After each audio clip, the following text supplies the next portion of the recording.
إن الحمد لله نحمده ونستعينه ونستغفره ونعوذ بالله من شرور أنفسنا ومن سيئات أعمالنا من يهده الله فلا مضل له ومن يضلل فلا هادي له وأشهد أن لا إله إلا الله وحده لا شريك له وأشهد أن محمدًا عبده ورسوله يا أيها الذين آمنوا اتقوا الله حق تقاته ولا تموتن إلا وأنتم مسلمون يا أيها الناس اتقوا ربكم الذي خلقكم من نفس واحدة وخلق منها زوجها وبث منهما رجالا كثيرا ونساء واتقوا الله الذي تساءلون به والأرحام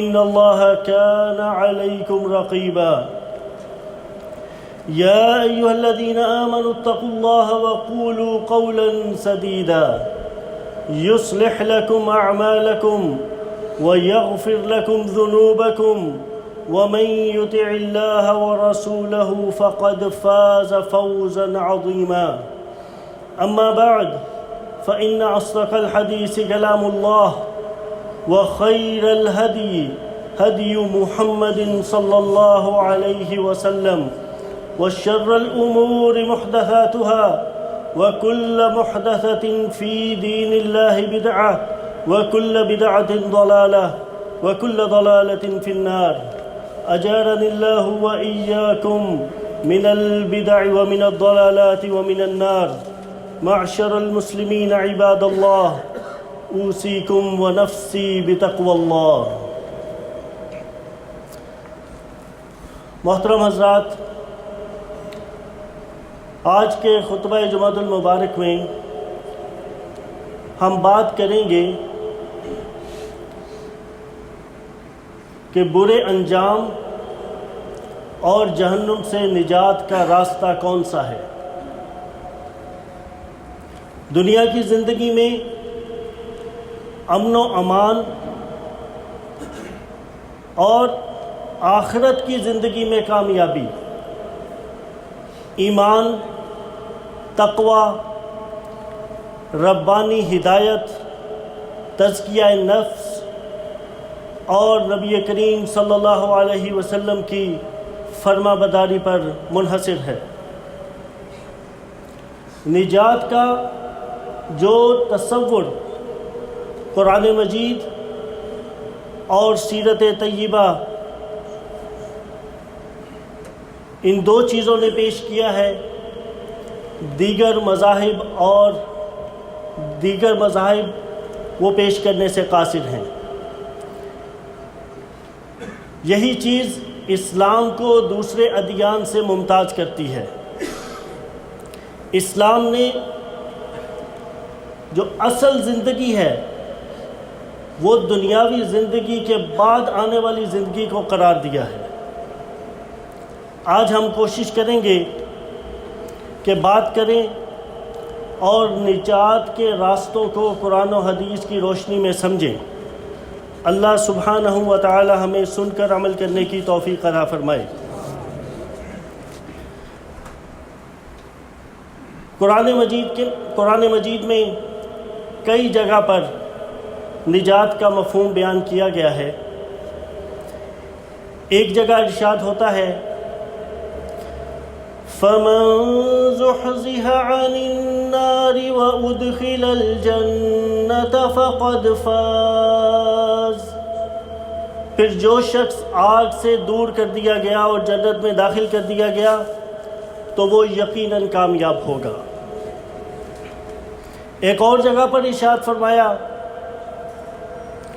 وَمَن يُؤْمِن بِاللَّهِ وَيَعْمَلُ صَالِحًا يُكَفِّرْ عَنْهُ سَيِّئَاتِهِ وَيُدْخِلْهُ جَنَّاتٍ تَجْرِي مِن تَحْتِهَا الْأَنْهَارُ خَالِدِينَ فِيهَا أَبَدًا ذَلِكَ الْفَوْزُ الْعَظِيمُ۔ اور جو شخص اللہ پر ایمان لائے اور نیک عمل کرے وہ اس سے اس کی برائیاں دور کر دے گا اور جنت کے باغات میں جس کے نیچے نہریں بہہ رہی ہوں گی ان میں داخل کرے گا، ہمیشہ اس میں رہے گا۔ یہ بہت بڑی کامیابی ہے۔ ایک اور جگہ ارشاد فرمایا، من عمل صالحا من ذکر او انثى وهو مؤمن فلنحيينه حياة طيبة وَلَنَجْزِيَنَّهُمْ أَجْرَهُمْ بِأَحْسَنِ مَا كَانُوا يَعْمَلُونَ۔ اور جو شخص نیک عمل کرے گا، خواہ وہ مرد ہو یا عورت، وہ مومن بھی ہو، تو ہم اس کو دنیا میں پاک اور سکون کی زندگی سے زندہ رکھیں گے اور آخرت میں ان کے اعمال کا انہیں بہت اچھا صلہ دیا جائے گا۔ ایک اور جگہ اللہ سبحانہ و تعالیٰ کا ارشاد ہے، وَعَدَ اللَّهُ الْمُؤْمِنِينَ وَالْمُؤْمِنَاتِ جَنَّاتٍ تَجْرِي مِن تَحْتِهَا الْأَنْهَارُ خَالِدِينَ فِيهَا وَمَسَاكِنَ طَيِّبَةً فِي جَنَّاتِ عَدْنٍ وَرِضْوَانٌ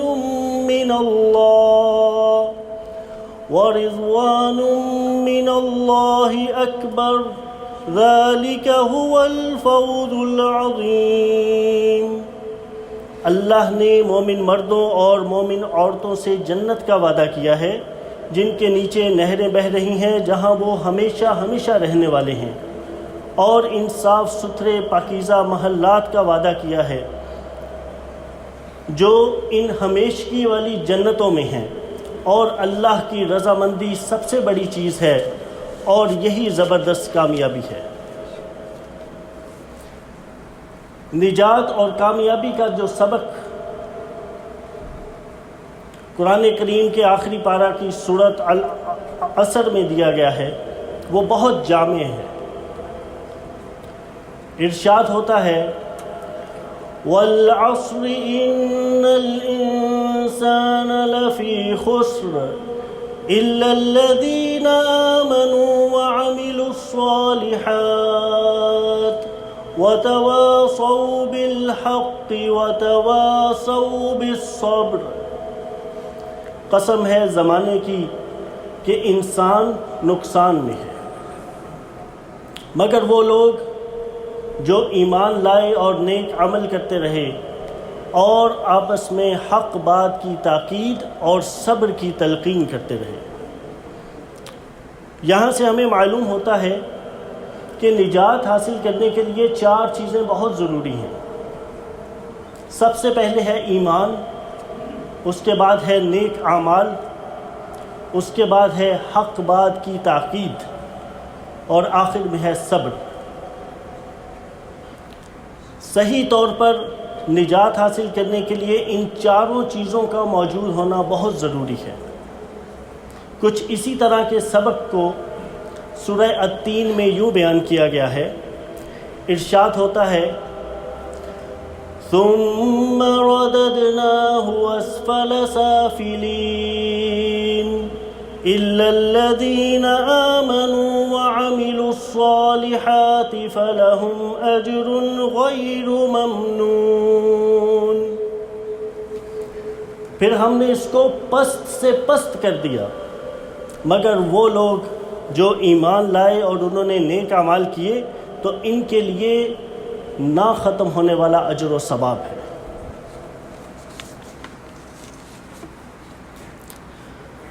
جیسا کہ میں نے آپ کو بتایا کہ 4 چیزیں نجات کے لیے ضروری ہیں، اس میں ایمان، نیک اعمال، حق کی تبلیغ اور باہمی صبر کی تلقین، ان 4 چیزوں کا آپس میں بہت گہرا تعلق ہے۔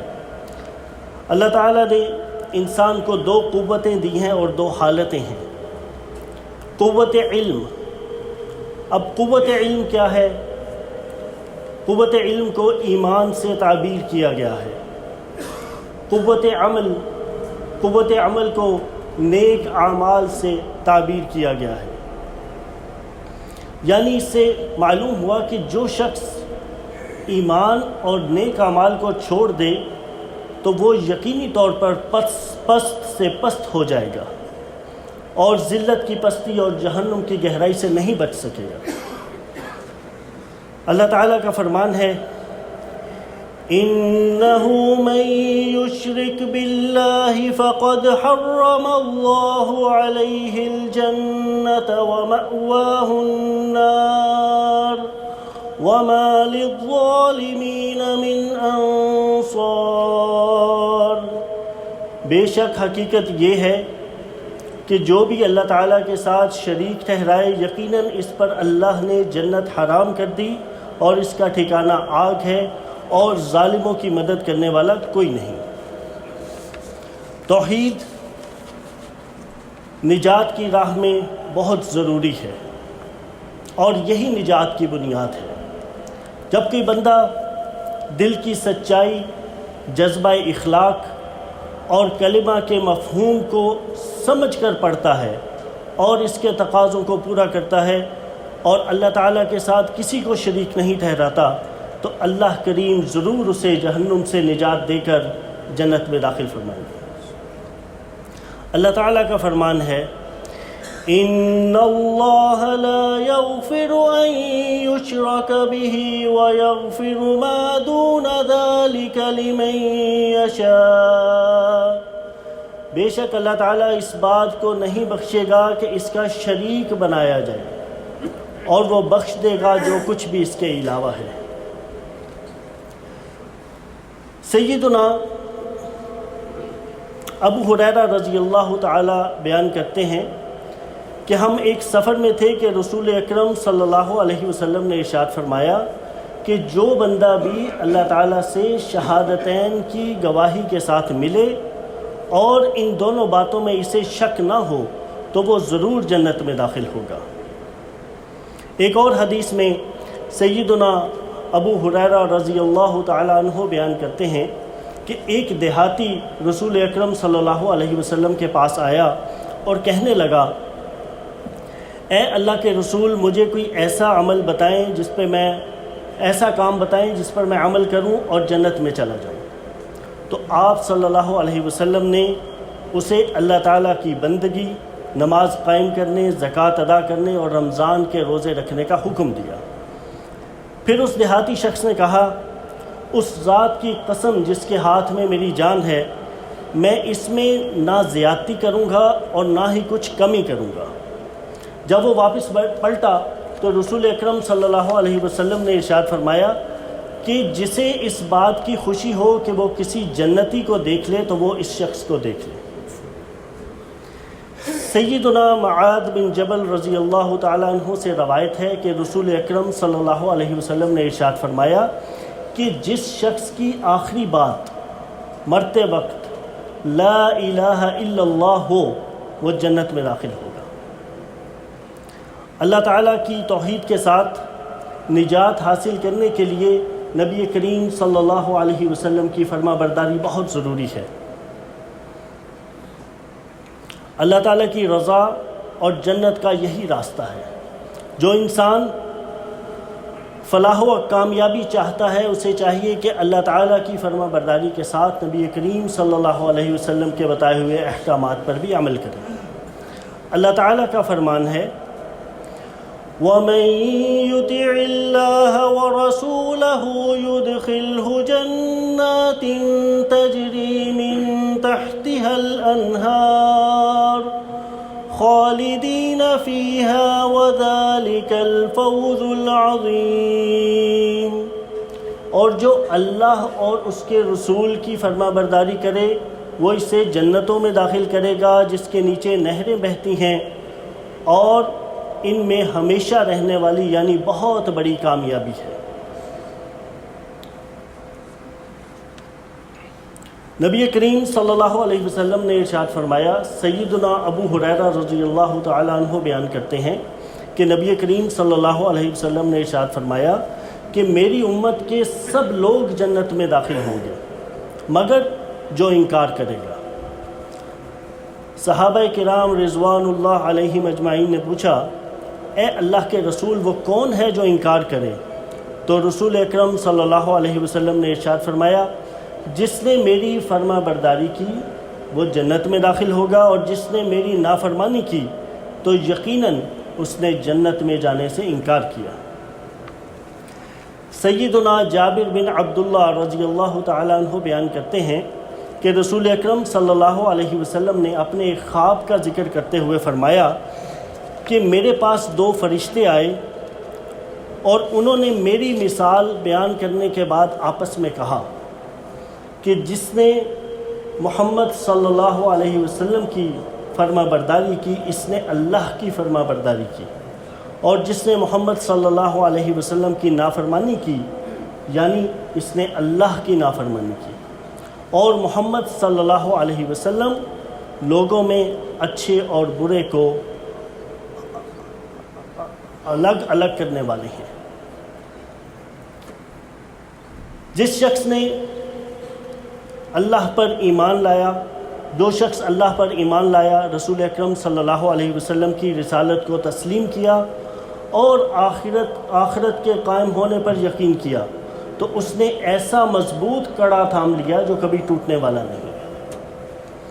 اللہ تعالیٰ کا فرمان ہے فَمَن يَكْفُرْ بِالطَّاغُوتِ وَيُؤْمِن بِاللَّهِ فَقَدِ اسْتَمْسَكَ بِالْعُرْوَةِ الْوُثْقَىٰ لَا انفِصَامَ لَهَا، پھر جو کوئی طاغوت یعنی باطل معبود کا انکار کرے اور اللہ پر ایمان لائے تو یقیناً اس نے ایک مضبوط کڑے کو تھام لیا ہے جسے کسی صورت بھی ٹوٹنا نہیں ہے۔ نجات کی راہ کو اپنانے کے لیے نیک اعمال کرنا بہت ضروری ہے۔ نیک اعمال اخلاص کے بغیر ممکن نہیں ہے۔ اللہ تعالیٰ نے تمام شرعی احکامات کو اخلاص کے ساتھ اپنانے کا حکم دیا ہے۔ ارشاد ہوتا ہے وَمَا أُمِرُوا إِلَّا لِيَعْبُدُوا اللَّهَ مُخْلِصِينَ لَهُ الدِّينَ حُنَفَاءَ وَيُقِيمُوا الصَّلَاةَ وَيُؤْتُوا الزَّكَاةَ وَذَلِكَ دِينُ الْقَيِّمَةِ، اور انہیں اس بات کا حکم دیا گیا ہے کہ صرف ایک اللہ کی عبادت کریں، اپنے دین کو اس کے لیے خالص کر کے بالکل یکسو ہو کر نماز قائم کریں اور زکوٰۃ ادا کریں، بس یہی سیدھا دین ہے۔ اخلاص دراصل ہر عمل کی روح ہے۔ اخلاص دل کے اہم ترین اعمال کا نام ہے۔ اسی لیے اللہ تعالیٰ نے نبی کریم صلی اللہ علیہ وسلم کی زبان سے کہلوایا قُلْ إِنَّ صَلَاتِي وَنُسُكِي وَمَحْيَايَ وَمَمَاتِي لِلَّهِ رَبِّ الْعَالَمِينَ، آپ کہہ دیجئے بے شک میری نماز، میری قربانی، میرا جینا اور میرا مرنا سب اللہ کے لیے خالص ہے جو تمام جہانوں کا پالنے والا ہے۔ اب ہم بات کرتے ہیں کہ کون سی ایسی باتیں ہیں جو ہمیں نجات دلا سکتی ہیں۔ حج اور عمرہ گناہوں سے نجات کا باعث ہے۔ حج اور عمرہ کی ادائیگی ہر صاحب استطاعت پر فرض ہے۔ یہ اتنا عظیم عمل ہے کہ اس سے سارے گناہ ایسے مٹ جاتے ہیں کہ جیسے انسان آج پیدا ہوا ہے۔ اللہ تعالیٰ کا فرمان ہے وَلِلَّهِ عَلَى النَّاسِ حِجُّ الْبَيْتِ مَنِ اسْتَطَاعَ عَلَيْهِ سَبِيلًا وَلِلَّهِ عَلَى النَّاسِ حِجُّ الْبَيْتِ مَنِ اسْتَطَاعَ إِلَيْهِ سَبِيلًا، اور اللہ کے لیے لوگوں پر اس کے گھر کا حج فرض ہے جو اس کی طرف راستے کی طاقت رکھے۔ سیدنا عبداللہ بن مسعود رضی اللہ تعالیٰ عنہ بیان کرتے ہیں کہ نبی کریم صلی اللہ علیہ وسلم نے ارشاد فرمایا حج اور عمرہ پے در پے ادا کرو۔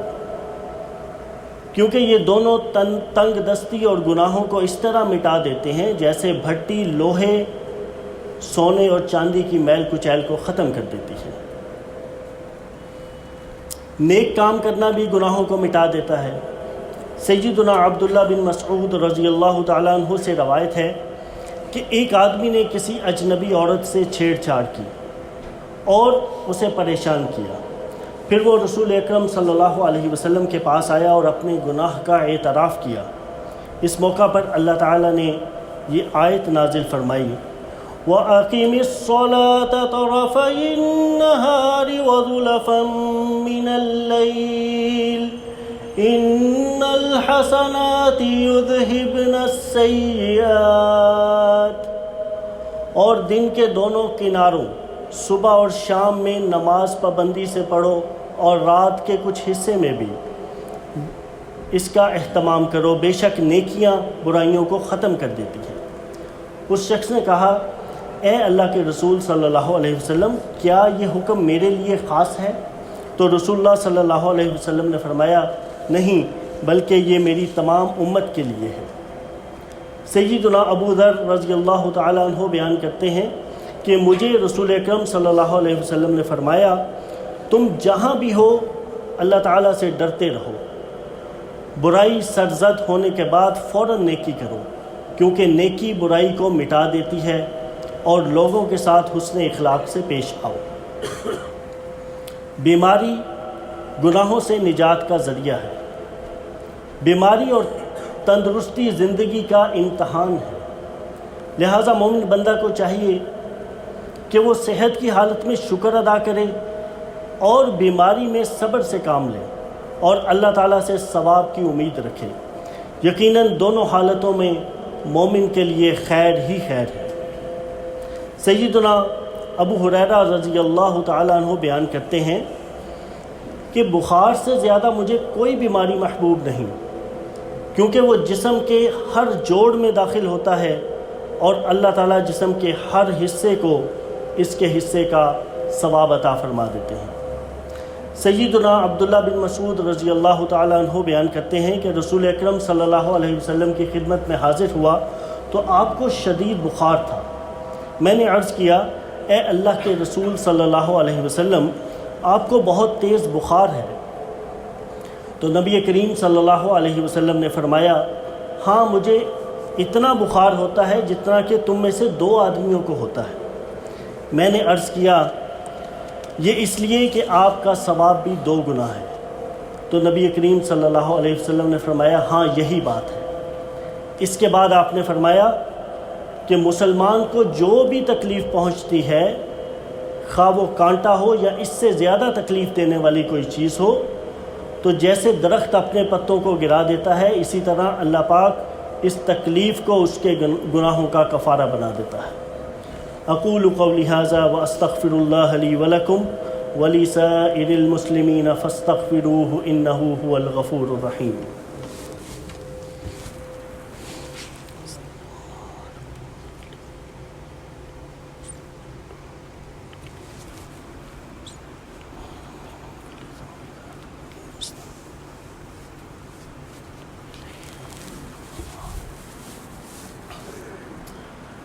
الحمد لله حمدا كثيرا طيبا مباركا فيه كما يحب ربنا ويرضاه، وأشهد أن لا إله إلا الله وحده لا شريك له، وأشهد أن محمدا عبده ورسوله، بلغ الرسالة وعد الأمانة ونصح للأمة وجاهد في الله حق جهاده حتى آتاه اليقين من ربه، وصلى الله على محمد وعلى آله وصحبه أجمعين وعلى التابعين ومن تبعهم بإحسان إلى يوم الدين، اما بعد۔ محترم حضرات، خطبہ کے آخری حصہ میں ہم بات کرتے ہیں کہ دور فتن میں نجات کی راہ کو کیسے اپنایا جا سکتا ہے۔ سیدنا عقبہ بن عامر رضی اللہ تعالیٰ عنہ بیان کرتے ہیں کہ میں نے رسول اکرم صلی اللہ علیہ وسلم سے پوچھا کہ نجات کس چیز میں ہے؟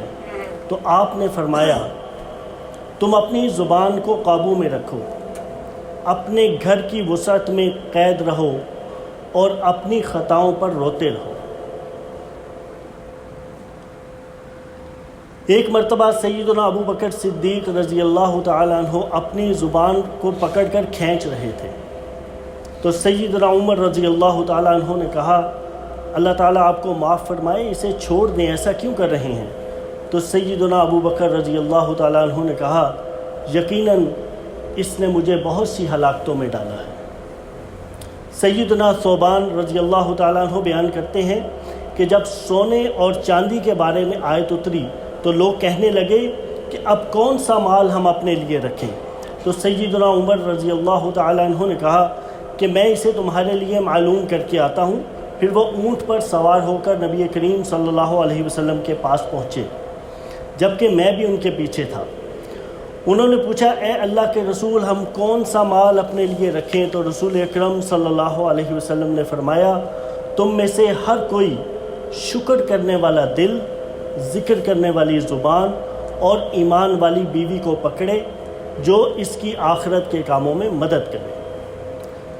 سیدنا عبداللہ بن عباس رضی اللہ تعالیٰ عنہ بیان کرتے ہیں کہ میں نے نبی کریم صلی اللہ علیہ وسلم کو کہتے ہوئے سنا کہ دو آنکھوں کو جہنم کی آگ نہیں چھوئے گی، ایک وہ آنکھ جو اللہ کے ڈر سے بہہ رہی ہو اور دوسری وہ آنکھ جس نے جہاد کی راہ میں پہرا دیتے ہوئے رات گزاری ہو۔ سیدنا عبداللہ بن عمر بن عاص رضی اللہ تعالیٰ عنہ نے کہا کہ اے اللہ کے رسول اللہ مجھے آپ پر فدا ہونے والا بنائے، میں ایسی حالت میں کیا کروں؟ تو آپ نے فرمایا اپنے گھر کو لازم پکڑنا، اپنی زبان پر قابو رکھنا اور نیکی پر عمل کرنا، برائی سے بچتے رہنا اور اپنی ذات کی اصلاح کرنا۔ نجات کے راستوں میں توبہ استغفار بہت ضروری ہے۔ ایک چھوٹی سی حدیث آپ کے سامنے بیان کرتا ہوں کہ سیدنا انس رضی اللہ تعالیٰ عنہ بیان کرتے ہیں کہ رسول اکرم صلی اللہ علیہ وسلم نے فرمایا اللہ تعالیٰ کا فرمان ہے اے آدم کے بیٹے اگر تیرے گناہ آسمان کو چھونے لگیں پھر بھی تم مجھ سے استغفار کر تو میں تجھے بخش دوں گا اور مجھے کسی بات کی پرواہ نہ ہوگی۔ اللہ تعالیٰ سے دعا ہے کہ وہ ہمیں صحیح نجات کا راستہ اپنانے کی توفیق عطا فرمائے۔ ان اللہ وملائکتہ یصلون علی النبی یا ایہا الذین آمنوا صلوا علیہ وسلموا تسلیما اللہم صل علی محمد وعلی آل محمد كما صليت على إبراهيم وعلى آل إبراهيم إنك حميد مجيد اللهم بارك على محمد وعلى آل محمد كما باركت على إبراهيم وعلى آل إبراهيم إنك حميد مجيد اللهم انصر الإسلام والمسلمين اللهم انصر الإسلام والمسلمين وأذل الكفر والمشركين اللهم رد المسلمين إليك ردا جميلا اللهم لا تدع لنا ذنبا إلا غفرته ولا هما إلا فرجته ولا دينا إلا قضيته ولا مريضا إلا شفيته ولا عيبا إلا سترته ولا حاجة إلا قضيتها يا رب العالمين ربنا آتنا في الدنيا حسنة وفي الآخرة حسنة وقنا عذاب النار ربنا تقبل منا إنك أنت السميع العليم وتب علينا إنك أنت التواب الرحيم سبحان ربك رب العزة عما يصفون وسلام على المرسلين والحمد لله رب العالمين